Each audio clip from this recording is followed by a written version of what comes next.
culummadu waxay in muddo ah la socdeen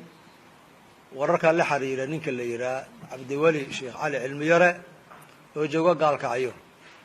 waxaana ka soo gaarayay culummada hadallo khatar ah gafna ku ah diinta islaamka oo ay kamid ahayd in laga kor yeelay aysan waajib ku ahayn salaadaha iyo ahkaamta diinta islaamka haddana wuxuu ku daray inuu soo bandhigay sawir nin la yaqaan oo la yiraahdo bilow Sheekh Xuseen una leeyahay ninkani waa nabi maxamed sallallahu alayhi wasallam una soo bandhigay ayadoo sawirkaas lagu salinayo lana barakaysanayo haddaba culimadu baaritaan iyo iswaraysi kadib waxay soo saarayaan bayaankan kow culimadu waxay cadeynayaan in uu ninkaas Cabdiweli diinta ka baxay waayo wuxuu nabinimadii siiyay qof aan ahayn nabi maxamed sallallahu alayhi wasallam nabi maxamed oo ku dhashay maka kuna aasan madiina qala ta'ala ومن يكفر بالله وملائكته وكتبه ورسله واليوم الآخر فقد ضل ضلالا بعيدا لبو waxay kale oo culimadu cadeynayaan in Cabdiweli uu meel kaga dhacay xurmadii iyo sharaftii nabi maxamed sallallahu alayhi wasallam ilaahay wuxuu leeyahay inna alladhina yu'dhuna allaha wa rasulahu la'anahum allahu fi dunya wal akhirah wa a'adda lahum 'adaban muhina wa qala ta'ala والذين يؤذون الله ورسوله والذين يؤذون رسول الله لهم عذاب أليم صدح waxay culimadu soo jeedinayaan ninka la yiraahdo bilow Sheekh Xuseen oo ah ninka sawirka iska leh in uu si buuxda u cadeeyo mowqifkiisa iyo xiriirka kala dhaxeeya Cabdiweli Sheekh Cali Cilmiyare iyo dhammaan macluumaadka la xiriira mawduucan asaga ah afar waxaan mahadcelinaynaa maamul goboleedka Galmudug oo ka qaatay arrinkan mowqifka munaasabka ah waanu ku bogaadinaynaa waxaana dawladda dhexe u soo jeedinaynaa inay ku gacan siiyaan sidii cadaaladda loo horkeeni lahaa ninka asaga ah shan waxaan ugu baaqaynaa culimada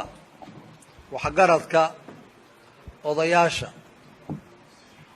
in ay kaalintooda ka qaataan soo afjaridda mashruuca baadiyeynta uu wado Cabdiweli ayna markasta ilaaliyaan diinta iyo danaha ummadooda lix waxaan ugu baaqaynaa dhammaan dadka uu lumiyay Cabdiweli inay toobad keenaan inay ka toobad keenaan baadidaas una soo noqdaan caqiidada islaamka ee muqaddaska ah wabillahi tawfiiq waxaa saxiixay Sheekh Bashiir Axmed Salaad Sheekh Yuusuf Cali Caynte Sheekh Abdul Qaadir Sheekh Maxamed Soomow wassalaamu calaykum waraxmatullaahi wabarakaatuh culimadu waxay in muddo ah la socdeen wararka la xiriira ninka la yiraahdo Cabdiweli Sheekh Cali Cilmiyare oo jooga gaalkacyo waxaana ka soo gaarayay culimada hadallo khatar ah gafna ku ah diinta islaamka oo ay kamid ahayd in laga kor yeelay aysan waajib ku ahayn salaadaha iyo ahkaamta diinta islaamka haddana wuxuu ku daray inuu soo bandhigay sawir nin la yaqaan oo la yiraahdo bilow Sheekh Xuseen una leeyahay ninkani waa nabi maxamed sallallahu alayhi wasallam una soo bandhigay ayadoo sawirkaas lagu salinayo lana barakaysanayo haddaba culimadu baaritaan iyo iswaraysi kadib waxay soo saarayaan bayaankan kow culimadu waxay cadeynayaan in uu ninkaas Cabdiweli diinta ka baxay waayo wuxuu nabinimadii siiyay qof aan ahayn nabi maxamed sallallahu alayhi wasallam nabi maxamed oo ku dhashay maka kuna aasan madiina qala ta'ala ومن يكفر بالله وملائكته وكتبه ورسله واليوم الآخر